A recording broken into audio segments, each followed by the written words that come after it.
of the variables all the time. Save. Okay, so that's done. And then the next question, this one is probably the easiest of all the questions that we have seen so far, because it is just a trace and it is recursive, but for the most part it is just a question of can you keep track of the execution of the program, which we should be able to do at this point. So save the file, and this one is called cross, which also is the name of a character from an anime.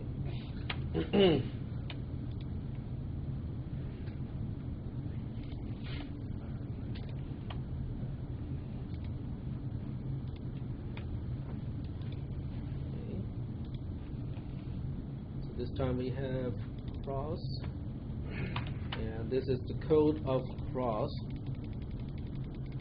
Pretty short, you know, and fairly easy to understand. Cross is a subroutine. It takes two parameters. One is x, one is y. And what happens is, oh, I made a mistake here. I have to change that to y, otherwise the program won't stop. Okay, so I'm checking y to see whether it is less than or equal to 0. If y is less than or equal to 0, it returns 0.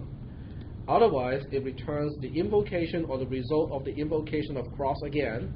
But when I invoke it again, I pass x to x, but then I pass y minus 1 to y. So every time I go for the next invocation, the value of y gets decremented by 1. Okay. So eventually, if y was not less than or equal to 0, at some point it will be, because for each iteration, I make it 1 fewer than the one before. And the invocation is like this. We start with a 2 in y, which means it doesn't take long for y to become 0. It takes 2 iterations or 2 invocations to get y down to 0. And we want to see exactly what it does. Pretty sure some of you can already tell right away what cross actually does. Does anyone want to guess what it does? Swaps. No, there's no swap.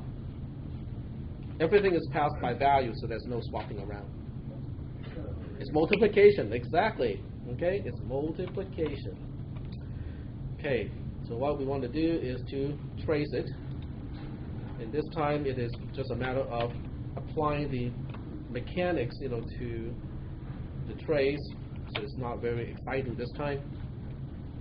We start on line 11, and this time we do have to use return info because the subroutine returns a value this time. So we have to use the return info concept. In this case, let me just magnify this a little bit so it's easier to read.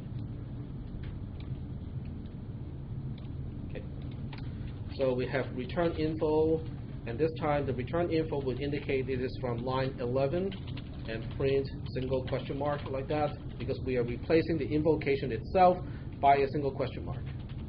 And then we also have to remember what the parameters are. We have parameter x, we have parameter y. One is 3, the other one is 2. Okay, pretty easy to set up this time. And we don't have any local variables, so we are pretty much done with all the columns. Just like that. And then we can go into the subroutine, starting on line 4.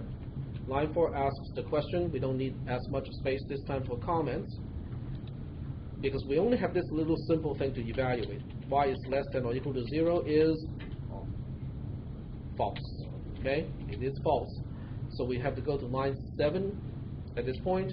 Line 7 is an invocation of the same subroutine.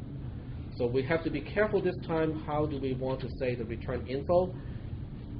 It is on line 7 for sure. And return, replace the invocation of the subroutine with a question mark plus x. Okay, so remember the plus x, because otherwise it won't work. And then we have to set up the parameters. We have x and y. X is passed just the way it is.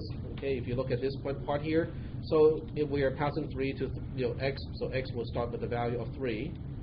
y is the one that gets changed. Y minus 1, which in this case refers to column E, 2 minus 1, which is 1, is used to pass to y again. So this time y becomes 1. So are we okay so far? Then we go into the subroutine again, starting with line 4. Line 4 is still checking for the same thing. Y is less than or equal to 0 is false because y is 1 in this case. So we go to the else portion again, which is on line 7, which invokes the subroutine again. For the most part, we can just copy and paste it, except for except for y. Y is 1 minus 1 in this case, which becomes 0. Okay, we combine these, optimize the width. So according to this, we have to still go back to line 4 to begin the subroutine. Line 4 is still asking the question, y is less than or equal to 0 is true this time. So that means we go to line 5. Line 5 returns 0. Now this is the part that is going to cause some confusion, or if any part of this is difficult, it has to be this part here, because everything else is easy. What does the return statement do? It replaces a question mark with whatever you're returning, right? Do we care that the return info itself is also a return statement? Not at all. Okay, so that's the important part. So what we do on line 5 is we take the return info cell, just copy and paste the whole thing, and then we say, what are we returning? We are returning 0. So that means, with this cell, we just take whatever is in whatever the question mark is, replace that with a 0. But don't evaluate 0 plus x, not here. Okay, this is the wrong place to evaluate 0 plus x. We just say it is 0, it's returning 0, and then after line 5, we get out of the conditional statement, which ends up on line 9 at this point. Keep using the wrong window. So this is on line 9. Line 9, that's something that's really easy. It just makes these 3 columns go away so that we can continue execution on line 7 again.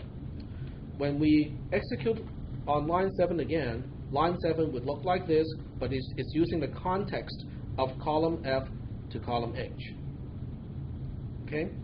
So we are now returning 0 plus x, and x now has a value of 3. What is 0 plus 3? 3. That's 3. So we are returning 3. What are we doing when we return 3? Copy, paste, and change the question mark to the value that we are returning, which in this case is 3. Is that making any sense so far? Because this is going to be the part where people will get it wrong, because everything else are fairly straightforward. This is the tricky part that people can get it wrong. Okay, so that's done. We do not evaluate 3 plus x at this point. We just leave it the way it is, and then we continue on line 7. We'll continue on to line 9, and all it does is to indicate that these columns are no longer in use.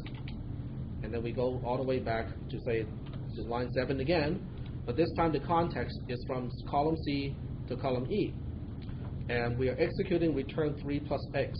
X at this point also has a value of 3. 3 plus 3 is 6. So we return 6. What do we do when we return something? We copy and paste, change the question mark to whatever value we are actually returning. In this case, it is a